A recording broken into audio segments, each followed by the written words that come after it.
नमस्कार, स्वराज एक्सप्रेस के खास प्रोग्राम जनता मांगे जवाब में आपका स्वागत है। मैं हूं एस त्रिपाठी।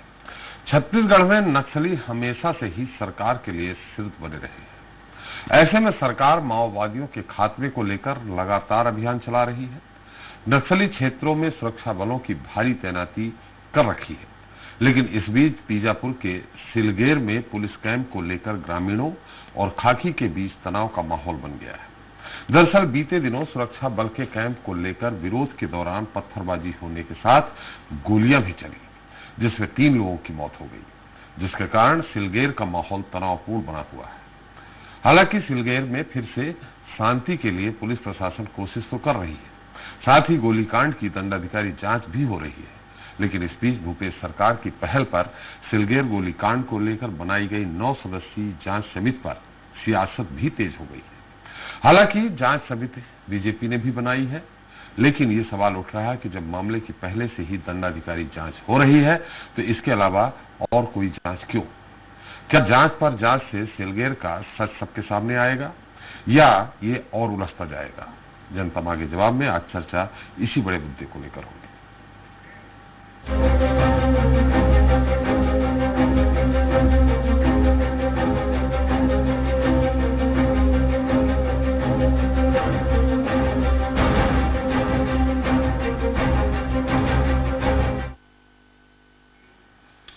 तो छत्तीसगढ़ के बस्तर में माओवादियों और सुरक्षा बलों के बीच जारी जंग ने अलग ही रूप ले लिया है। दरअसल ग्रामीण नहीं चाहते हैं कि बीजापुर के सिलगेर में सुरक्षा बलों का कैंप लगे। वह लगातार 20 दिन से इस कैंप का विरोध कर रहे हैं। इतना ही नहीं, कैंप के विरोध के दौरान हुई पत्थरबाजी और गोलीकांड में 3 लोगों की मौत भी हो चुकी है। सिलगेर की जनता के विरोध और फोर्स की उपस्थिति के बीच का सच क्या है, ये जनता के साथ विपक्ष और सरकार भी जानना चाहती है। लिहाजा जांच पर जांच हो रही है। खैर, इस जांच से सच सामने आएगा या मामला और उलझेगा, इसे लेकर चर्चा शुरू करें। उसके पहले देख लेते हैं एक रिपोर्ट।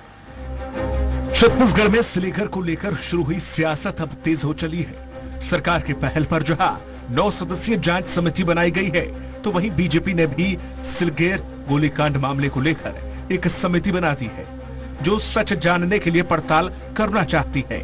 लेकिन प्रशासन से सिलगेर जाने की अनुमति नहीं मिलने पर विपक्ष की जांच शुरू नहीं हो पाई है।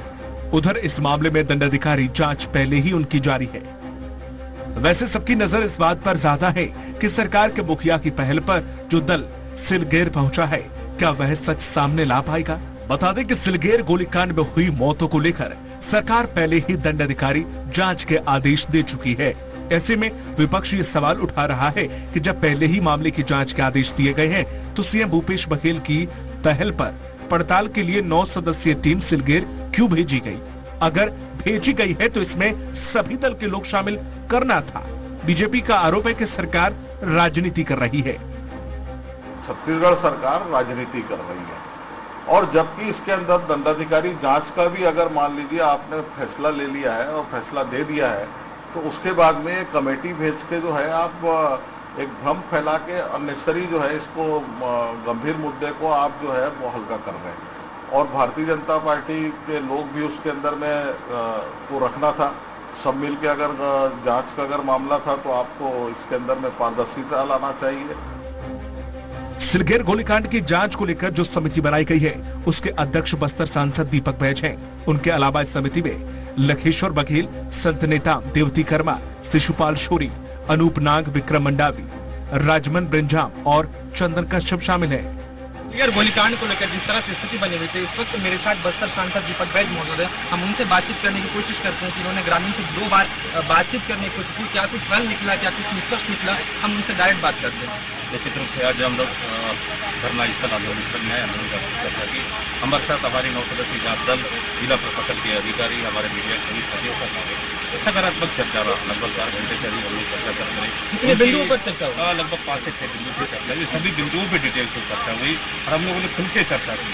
तो कहीं भी इसमें हम लोग कोई छिपा नहीं या कोई ऐसे कहीं भी इससे नहीं है। हम लोग क्लियर और खुल के चर्चा की। ये जो आंदोलन करता है, ये अभी स्थगित किया जाएगा कि ये लंबा चलेगा? हम लोगों ने उनको निवेदन किया है कि आंदोलन स्थगित करें। सरकार आपके लिए हर कदम पे तैयार है आपको मदद करने के लिए। बता दें कि सिलगेर में सुरक्षा बल के कैंप के विरोध के दौरान पत्थरबाजी होने के साथ ही गोली चली थी, जिसमें 3 लोगों की मौत हुई थी। इस घटना को लेकर ग्रामीणों में काफी असंतोष था और बाद में उन्होंने जोरदार प्रदर्शन भी किया। सिलगेर में जो हुआ उसने अब सियासी रंग ले लिया है। कुछ दिन पहले बीजेपी ने भी इस मामले की जांच के लिए 6 सदस्यीय कमेटी गठित की थी, लेकिन ये प्रेम थाने के पास से लौट आई क्योंकि वहां पर कैंटोनमेंट जोन बनाया गया था। इस वजह से बीजेपी की टीम आगे नहीं जा पाई। लेकिन अब सरकार और संगठन के द्वारा जनप्रतिनिधियों को सिलगेर भेजा जाना राजनीति को और तेज कर रहा है। खैर, इन सब के बीच देखना ये अहम होगा कि सिलगेर का सच सबके सामने आ पाएगा या नहीं। स्वराज एक्सप्रेस के लिए रायपुर से धीरेन्द्र गोस्वामी और बीजापुर से भरत दुर्गम की रिपोर्ट। तो सिलगेर गोलीकांड पे जो जांच हो रही है उसे लेकर चर्चा शुरू करते हैं, जिसके लिए हमारे साथ जुड़ गए हैं कांग्रेस प्रवक्ता अमित श्रीवास्तव जी।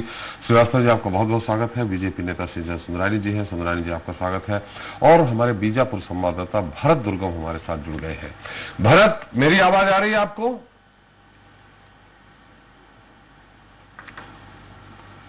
भारत, मेरी आवाज आ रही है आपको? यस सर, आ रही है सर आवाज आपकी जी। भारत, मैं आपसे जानना चाहूंगा कि अभी क्या स्थिति है? क्या ग्रामीण अभी भी बैठे हैं? उनकी मांग क्या है और यथा स्थिति क्या है? सच क्या है? आपकी नजर में क्या सच है?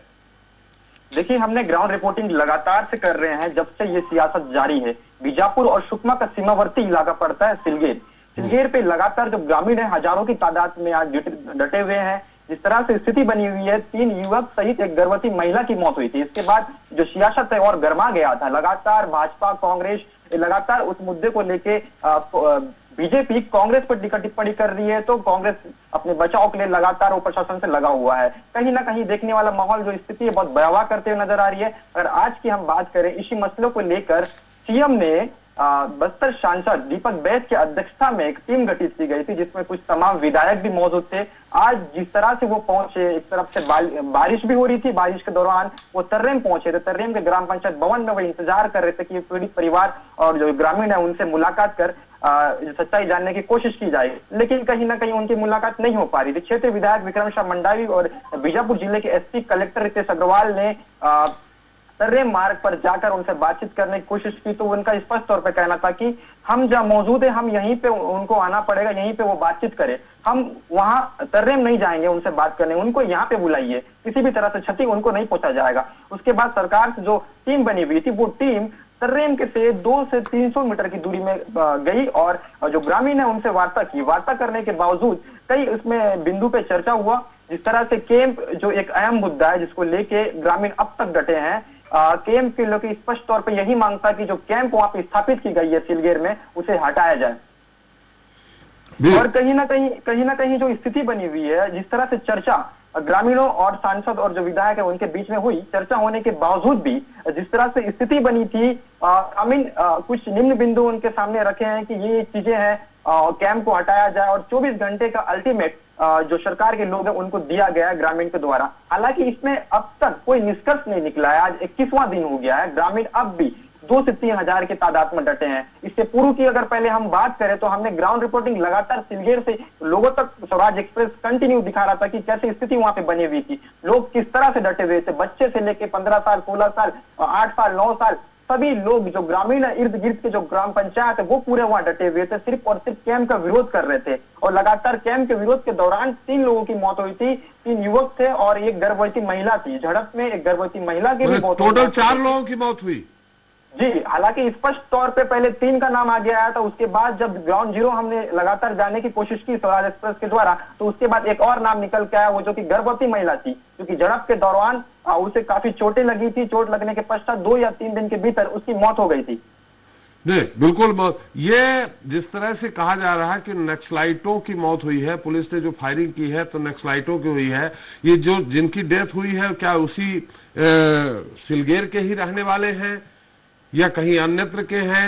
और इनको जो इतने संख्या में लोग ग्रामीण वहां मौजूद हैं, इनको कोई न कोई तो गाइड कर रहा होगा।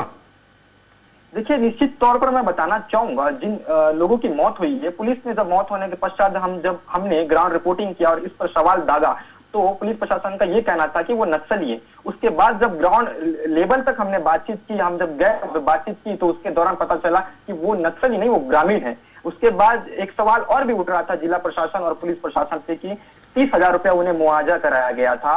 इस संबंध में अगर वो नक्सली है तो उन्हें मुआवजा क्यों कराया गया? तो ये जब सवाल हमने किया तो करने के पश्चात जो स्थानीय प्रशासन है और जो आईजी हैं, उनका स्पष्ट तौर पे ये कहना था कि ये हमने मानवता के तौर पे 30,000 रुपये दिया था, जिससे अंत्येष्टि और किसी चीज को लेके उन्हें काम है। जी बिल्कुल पवन, भारत हमारे साथ आप बने रहिए। हमारे साथ बीजेपी और कांग्रेस के प्रवक्ता भी हैं, हमारे साथ अमित श्रीवास्तव जी हैं। अमित जी, हमारे संवाददाता जो इस समय सिलगेर में ही उपस्थित है, वो सारी जानकारी आपको दे रहे हैं। पुलिस जिस तरह से कि वो नक्सलाइटों को मारा है, उन्होंने कहा कि नहीं नक्सलाइट नहीं है वो, खैर ये अलग मुद्दा है। हमारा सवाल यह है कि जब जिला दंडाधिकारी लेवल के अधिकारी के द्वारा जांच की जा रही है, तो फिर ये जो मुद्दा उठ गया है, नए 9 सदस्य बना के उनकी जांच कराने की क्या वजह है? देखिए त्रिपाठी जी, मैं आपको एक चीज कहना चाहता हूँ। सरकार की मानसिकता ये है कि बस्तर और सरगुजा जो आदिवासी क्षेत्र है, हम ये जानते हैं वन और पर्यावरण की सुरक्षा हमारी सरकार की प्राथमिकता है, और आदिवासियों जो असली वहां पर जल जंगल जमीन के हकदार है, जो मालिक है, उनके साथ अगर कोई दुखद घटना घटती है तो निश्चित तौर पे उसके तह तक सरकार जाने के लिए प्रतिबद्ध है, प्रतिबद्ध है। जी देखिए सर, हमारा एक ही ध्येय है कि वहां पर अंतिम पंक्ति में बैठा हुआ अंतिम व्यक्ति तक सरकारी योजनाओं का लाभ पहुंचे, और लगातार इसी परिप्रेक्ष्य में वहां पर विकास की एक गंगा बहाई जा रही है, और लगातार आप देखें वहां पर चौमुखी विकास हमारी सरकार के आने के बाद वहां पर हुआ है। जी फिर अगर आप देखें कि चाहे वहां पर सड़कों का जाल बिछाना हो, चाहे वहां पर मोबाइल टावर सेटेलाइट बिछाना हो, सेटेलाइट टावर लगाना हो वहां पर, और लगातार कैसे हम लोगों को कनेक्टिविटी से जोड़े और उनकी मूलभूत सुविधाएं उनको मिले, क्योंकि लगातार आप देखिए 15 सालों के बाद भी अगर वहां पर जो सरकार थी, मैं उस पर नहीं जाना चाहता था, लेकिन चूंकि कहना पड़ेगा, आज भी वहां के लोग लाल पानी पीने के लिए विवश है। तो लगातार आप देखिए कि जिस प्रकार से हमारी सरकार आने के बाद जो 14 जिलों से अब नक्सली जो है वो सिकड़ के 2 जिले में हो गए हैं, सिमट के आ गए, और हमारी सरकार एक रणनीति और दूरदर्शिता, एक ठोस कार्य योजना बना के कार्य कर रही है। लगातार वहां पर सड़कों का जाल बिछाया जा रहा है, जिससे वो मुख्य धारा में जुड़े, और कई 900 से ज्यादा स्कूल खोले गए। और मैं आपको बता दूं कि कैसे बस्तर मलेरिया मुक्त हो, उसके तहत अभियान चलाया गया।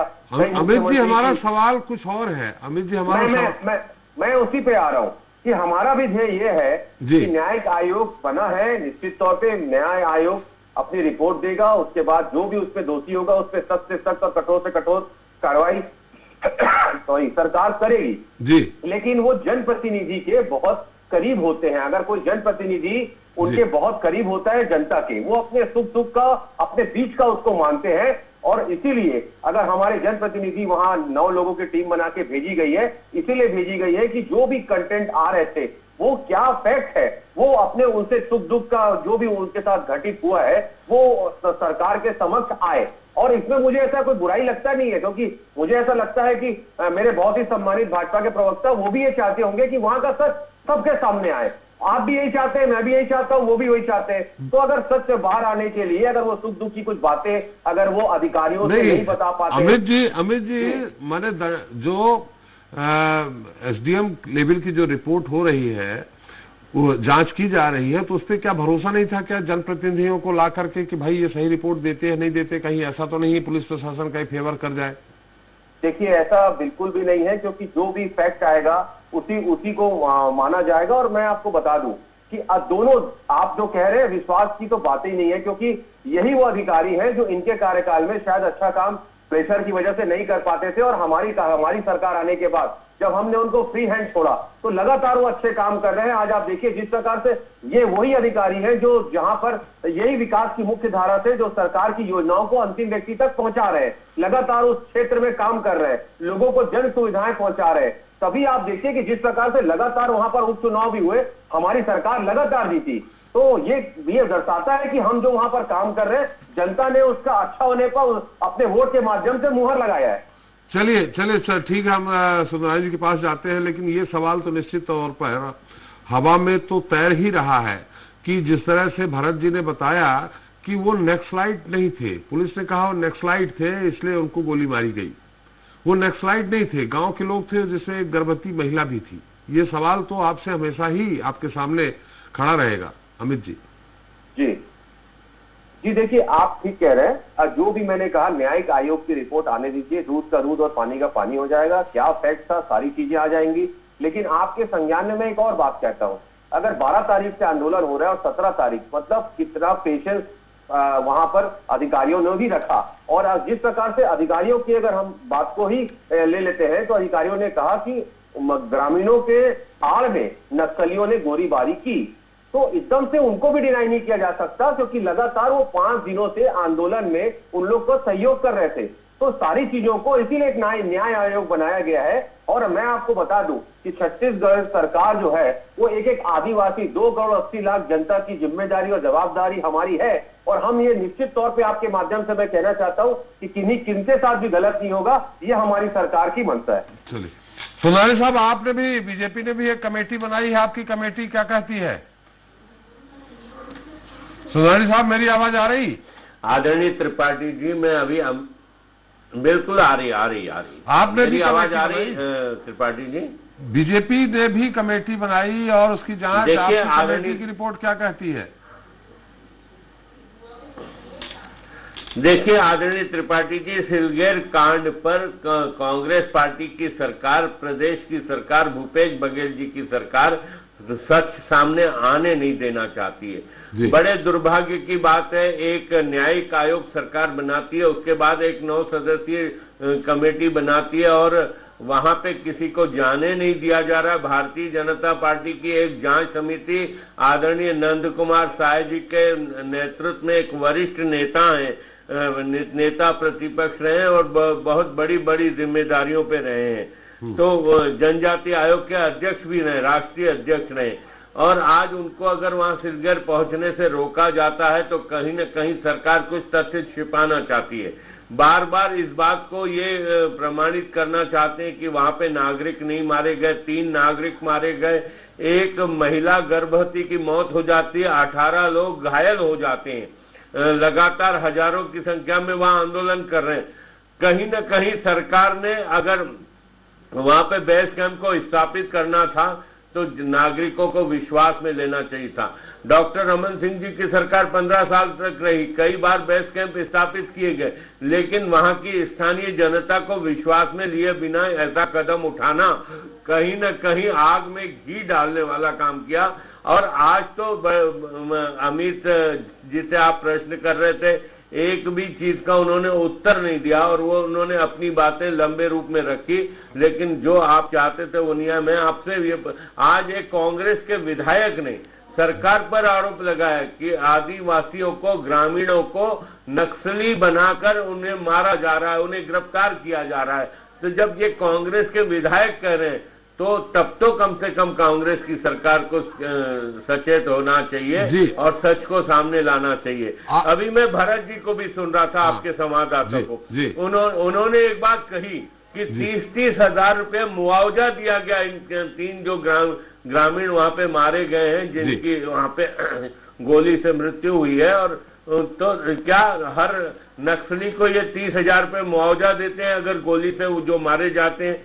अगर वो नक्सली है तो इन्होंने मुआवजा दिया क्यों? और मुआवजा दिया तो क्या ये नक्सलियों को मुआवजा देने का काम करते हैं क्या?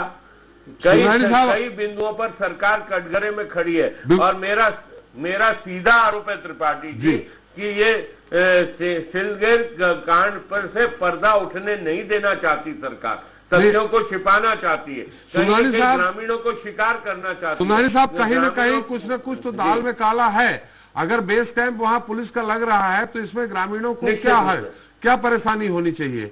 तो कहीं न कहीं कुछ न कुछ है, इशारा कर रहा है कि कहीं न कहीं नक्सलाइट इसके पीछे हैं।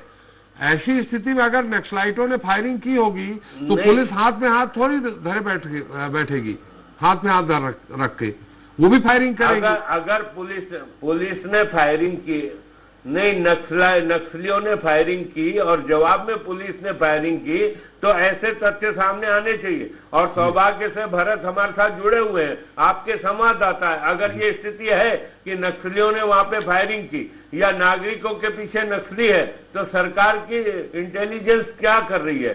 सरकार के पास क्या इसकी जानकारी नहीं थी? या इतना बड़ा आंदोलन और बेस कैंप के मामले में क्या जनता को विश्वास में नहीं लिया जाना चाहिए?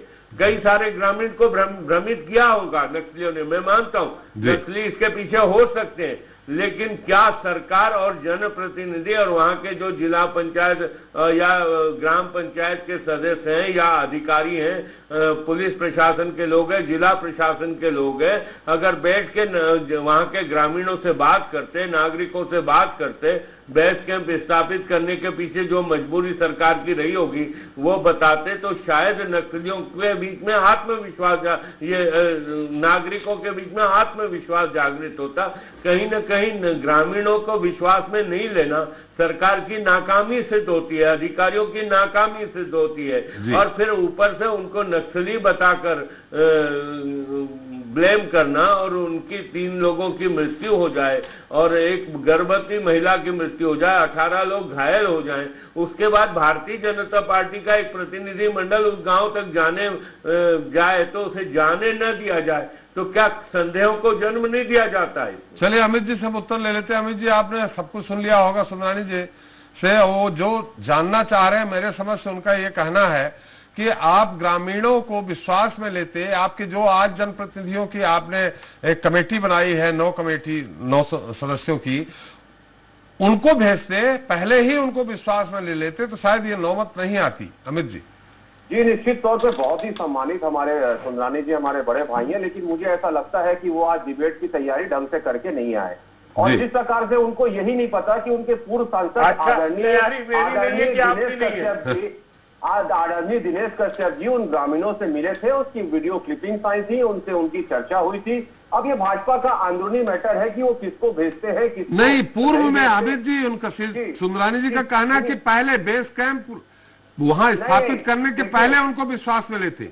नहीं, पहले तो हम लेते, लेकिन अभी उन्होंने कहा कि भाजपा नहीं, अभी भी खुद तैयारी से नहीं आए हो। सुन लीजिए, मैं आपको बता दूं, पहले मैं बता दूं, मैं तो आप कुछ भी पूछ लीजिए, आप 1 घंटा नहीं 2 घंटा मेरे से चर्चा कर लीजिए इस पे। आपको त्रिपाठी जी ने इतना अधिक समय दिया, आपको त्रिपाठी जी ने इतना समय दिया, लेकिन आप और हमारा लेटर पेड चुरा के जिस प्रकार से नहीं, वो मुद्दा अलग है। अमित जी, उस मुद्दे पे मत जाइए। आप इनको रोकिए कि जब मैं बोल रहा हूँ तो ये ना बोले, उस मुद्दे पे मत जाइए। मैं हाथ जोड़ के उनसे विनती करता हूँ, जब वो बोल रहे थे तो मैं उनको डिस्टर्ब नहीं कर रहा था। चलिए, उनका ये सवाल है कि आप पूर्व में ही, रमन सरकार में भी बहुत सारे बेस कैंप लगाए गए, पूर्व में ही अगर उनको विश्वास में लेते तो शायद ये नौबत ही नहीं आती।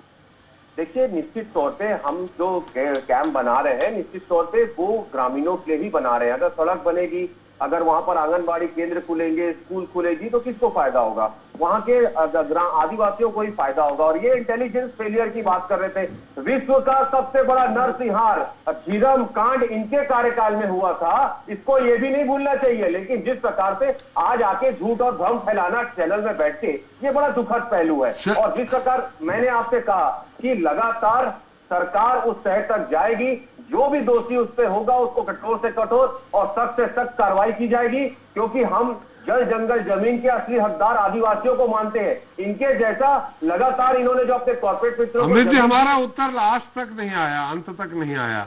हमारा उत्तर सवाल ये था कि पूर्व में कहीं हिकमत अमली के साथ काम लेते, दूरदर्शिता के साथ काम लेते, बेस कैंप लगाने जा रहे हैं आप। निश्चित तौर पे यही आपकी कांग्रेस पार्टी बहुत बड़ी है, ब्लॉक लेवल तक, गांव तक आपके कार्यकर्ता हैं, उनमें से आप अगर उनको समझाने पहले भेजते, उनको विश्वास में लेते, तो ये स्थिति नहीं होती। निश्चित तौर पे आपका कहना सही है, और लगातार जिस प्रकार से बहुत ही सम्मानित हमारे सरकार के प्रवक्ता रविंद्र चौबे जी ने भी कहा है कि वहां पर विकास के लिए 6 और कैंप बनाने, ये पहला कैंप हमने बनाया है। और ग्रामीणों से भी वहां के अधिकारियों की बात हुई थी, लगातार कलेक्टर, आईजी और सारे लोग वहां पर जाके लगातार ग्रामीणों से बात कर रहे थे। और एक और प्रश्न भी उन्होंने उठाया था कि इतने सारे ग्रामीण, जहां 200-300 ग्रामीणों की एक गांव में संख्या होती है, इतने सारे ग्रामीण अगर एक साथ इकट्ठा हो रहे हैं, उनके पीछे कौन है, ये भी सबको सोचना चाहिए। इसकी भी जांच होनी चाहिए। बिल्कुल, ये इसमें भी एक अहम पहलू है। कहीं न कहीं दाल में काला है, वही तो मैं सुधानी जी आप संतुष्ट हैं अमित जी के जवाब से? बिल्कुल संतुष्ट नहीं हूँ, वो तैयारी करके आए नहीं है, वो कुछ भी, उन्हें यह भी नहीं पता है कि वहाँ की स्थिति अभी क्या है। और दंड अधिकारी जांच के बाद सरकार और 9 सदस्यीय जांच, मैं अपनी तैयारी दिखा रहा हूँ, सिलगेट का मामला पूरा मैंने आपने आप अगर आप भी चैनल में दिखा दीजिए। चलिए अभी दूध अमित आपकी तैयारी कि मेरी तैयारी अच्छी है, ये अरे बिल्कुल मैं मेरी जी ये जनता फैसला करेगी और त्रिपाठी जी फैसला करेंगे, बात सही है। मैं तो दिखाइए। चलिए अमित जी, सुधानी जी सुधानी, अरे मैंने तो पूरी बात को मुद्दे पे आगे बढ़िए सुधानी साहब। देखिए, सरकार की नीयत में खोट है। दंडाधिकारी जांच के बाद 9 सदस्यीय जांच टीम बनाई जाती है। क्या कभी एक जांच के ऊपर दूसरी जांच कमेटी बनती है? क्या आज तक किसी इतिहास में देखा? और आपके मन में सच्चाई थी तो भारतीय जनता पार्टी का प्रतिनिधि मंडल अगर वहां गया तो उनको मिलने क्यों नहीं दिया गया? ग्रामीणों से बात करने क्यों नहीं दिया गया? वहां तक पहुंचने क्यों नहीं दिया गया जी? और आज आपका विधायक कह रहा है, हम नहीं कह रहे, भारतीय जनता पार्टी का विधायक नहीं कह रहा है, आपका कांग्रेस का विधायक कह रहा है कि वहां के ग्रामीणों को नक्सली बताकर गिरफ्तार किया जा रहा है, नक्सली बताकर गोली चलाई जा रही है। तो ये आरोप तो आपके विधायक लगा रहे हैं ना, हम नहीं लगा रहे। और हमारे आरोपों की तो पुष्टि आपके विधायक कर रहे हैं। पतान्ना के केस कम हुए। हमने जब पटनायक कमेटी बनाई तो आप लोगों ने, अरे हमने 15, अरे आप तो, अरे आपकी झूठे केस लगा के आदिवासियों को फंसाते थे। आप हमको वहाँ पर क्या आपने किया? अरे आप लोग कुछ भी कर लो, आप कुछ भी कर लो, आप ऊंची आवाज में बात कर लो, आप ऊंची आवाज में बात कर लो। आप तथ्य से हटकर बात कर रहे हो, मुद्दे पे बात करना और ऊंची आवाज में बात करना मुझे भी आता है, मुझे भी ऊंची आवाज में बात करना आता है। आप जितनी बड़ी आवाज, अरे आपका बात करने का लहजा है क्या ये? तथ्यों से बात ही नहीं कर रहे। नहीं, आपके पास तथ्य नहीं है, आप मुद्दे पे बात नहीं कर रहे हो, आप मुद्दे पे बात नहीं कर रहे हो। एक न्यायिक जांच के बाद मुझे आप तो, अरे आप तो अधिवक्ता हो, आप तो अधिवक्ता हो सुधानी साहब, आप अधिवक्ता हो। अमित जी जांच सुधानी साहब, सवाल यहाँ ये है, जैसा मान लीजिए आप तो नहीं, मैं तो कह रहा हूँ अमित तो अधिवक्ता है, मेरे से ज्यादा किताबें पढ़ी है कानून की। दंड अधिकारी जांच के बाद एक दूसरी जांच कमेटी बनती है क्या? जी चलिए इसका उत्तर ले लेते हैं हम। और फिर जांच समिति भारतीय जनता पार्टी की, जी बोलिए सुधानी साहब बोलिए, बनाती है तो उसे जाने नहीं दिया। भारतीय जनता पार्टी नंद कुमार साय जी के नेतृत्व में एक जांच कमेटी बनाती, उसको वहां तक क्यों नहीं पहुंचने दिया जाता है? क्या इसमें कहीं में दाल में काला नहीं है? चलिए उत्तर ले लेते हैं अमित जी, संक्षेप में थोड़ा सा उत्तर, फिर एक बार फिर भरत के पास जाएंगे। सबसे पहले तो मैं आपको एक बात क्लियर कर रहा हूँ कि सुंदरानी जी मेरे बड़े भाई हैं, मैं उनका बहुत सम्मान करता हूँ और मैं बड़ी विनम्रता पूर्वक उनसे कहता हूँ कि भैया कोई जो भी उसमें दोषी होगा वो हम उसको सामने लाएंगे, उसको सजा देंगे। लेकिन सिर्फ चैनल पे बैठना ये कहना कि नहीं, मेरा उत्तर ये नहीं है, मेरा प्रश्न ये नहीं है, मेरा प्रश्न ये है कि दंड अधिकारी जांच के बाद एक दूसरी जांच कमेटी कैसे बनेगी? आप बहुत अच्छे व्यक्ति हैं, मुझे पता है आप बहुत सम्मानित व्यक्ति, बहुत अच्छे व्यक्ति हैं, लेकिन आपकी जो पूर्ववर्ती सरकार थी लगातार आदिवासी नहीं, अभी पहले एक चीज का जवाब दो, आज आपको एक चीज का जवाब देना पड़ेगा और आदरणीय त्रिपाठी जी आपको अभी से जवाब लेना होगा। तो अधिवक्ता है, न्यायिक दंड अधिकारी जांच के बाद एक दूसरी जांच कमेटी कैसे बनेगी? चलिए निश्चित तौर पे हमारा काम है सिर्फ सुंदरानी साहब सवाल पूछना, अगर वो जवाब देंगे तो ठीक है, आप जवाब देंगे तो ठीक है, नहीं देंगे तो हम किस तरह से जवाब लेंगे? ये तो आपने हमको पसोपेश में फंसा दिया जी। ये बड़ा गंभीर मुद्दा है जी, ये बड़ा गंभीर मुद्दा है, इस पे तो जवाब लेना बनता है अपने। बिल्कुल लेना बनता है। बार हम देखिए न्याय का सिद्धांत देखिए सुंदरानी जी भैया, एक ही सिद्धांत है कि कोई भी दोषी व्यक्ति कोई भी निर्दोष व्यक्ति को सजा नहीं होनी चाहिए। चलिए सुंदरानी साहब, अमित जी हमारा समय समाप्त हो रहा है। हमारा समय समाप्त हो रहा है। एक मिनट सुन लीजिए भरत जी के पास एक बार। भरत जी, आखिर वहाँ बेस कैंप लगाने से ग्रामीणों को किस बात की परेशानी है? कैंप लगने से उन्हें काफी दिक्कतों का सामना करना पड़ता है, इसलिए जब हमने उनसे बात करने की कोशिश की इस संदर्भ में, तो उनका स्पष्ट तौर पे यही कहना है, जो जवान है, डीआरजी हो या संयुक्त बल हो, जब वो सर्चिंग के लिए निकलते हैं जंगल की ओर, तो और आदिवासियों के लिए जल जंगल जमीन हमारा है, क्योंकि जल जंगल जमीन के ही लिए वो जीते हैं, उन्हीं के लिए, उनसे उनका जीवन यापन होता है। ऐसे में जब वो शिकार के लिए निकलते हैं और जवान सर्चिंग के लिए निकलते हैं, तो सर्चिंग के लिए जब निकलते हैं, तो जब ये आदिवासी उनके चपेट में आते हैं, तो जवान इन्हें नक्सली बताकर गिरफ्त में ले लेती है और इन्हें जेल भेज दिया जाता है। इसलिए ये कैंप नहीं चाहते, इनका स्पष्ट तौर पर यही कहना है। और जहाँ कैंप बैठा है, वो कैंप एक व्यक्ति का है, उसके 4 भाई हैं, 4 में से दो की डेथ हो चुकी है और 2 जो है वो अभी जीवित हैं। उनका स्पष्ट तौर पे यही कहना था कि हमें ये पूर्वज से जमीन है, ये हमारा जमीन है, हमको बिना पूछे इस जगह पे कैंप बैठाया गया है। जब सरकार पेशा कानून की बात करती है, जो सत्ता पे आई सरकार, मैनिफेस्टो में इन्होंने स्पष्ट तौर पे लिखा था कि पेशा कानून अनुसूचित जनजाति लागू किया जाएगा, लेकिन अब तक ये लागू नहीं किया गया है। ये भी कहीं ना कहीं निंदनीय है। और कांग्रेस सत्ता पे आने से पहले ऐसे मुद्दों को लेकर वो भाजपा सरकार पर आरोप लगाती थी। इतनी बड़ी घटना घटित हो जाती है, उसके बावजूद भी जो बड़े उद्योग मंत्री हैं, उनका किसी भी तरह से बयान नहीं आना शर्मसार है। क्योंकि सिलगेर और जो बीजापुर और सिलगेर सीमावर्ती इलाका है सुकमा का, उस क्षेत्र के विधायक है लखमा जी, और उनका किसी तरह से कोई बयान नहीं आना, वो भी कहीं ना कहीं शर्मसार है।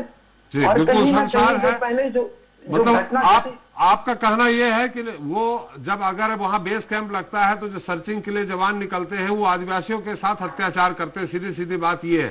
जी जी, चलिए, बहुत बहुत धन्यवाद आपका भरत जी, आपका अमित जी, आपका सुंदरानी साहब, आपका हमारे साथ चर्चा में शरीक होने के लिए। तो सिलगेर पर सियासत ने जोर पकड़ लिया है। ऐसे में इसका सच जल्द सामने आ पाएगा या नहीं, कहना बड़ा मुश्किल है। लेकिन जो जानकारी है उसके मुताबिक ग्रामीण तार की बैरिकेडिंग को तोड़कर कैंप में घुसने का प्रयास कर रहे थे। इस बीच ग्रामीणों की आड़ में नक्सली संगठन के लोगों ने पुलिस पर गोली चलाई, जिसके जवाब में पुलिस ने भी फायरिंग की और इस बीच 3 लोगों की मौत हो गई।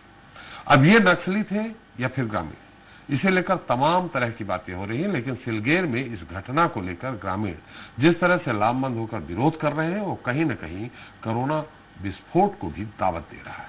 लिहाजा सरकार कोरोना को काबू में रखने के साथ ही सिलगेर के सच को कब तक सबके सामने ला पाती है, ये देखना हम होगा।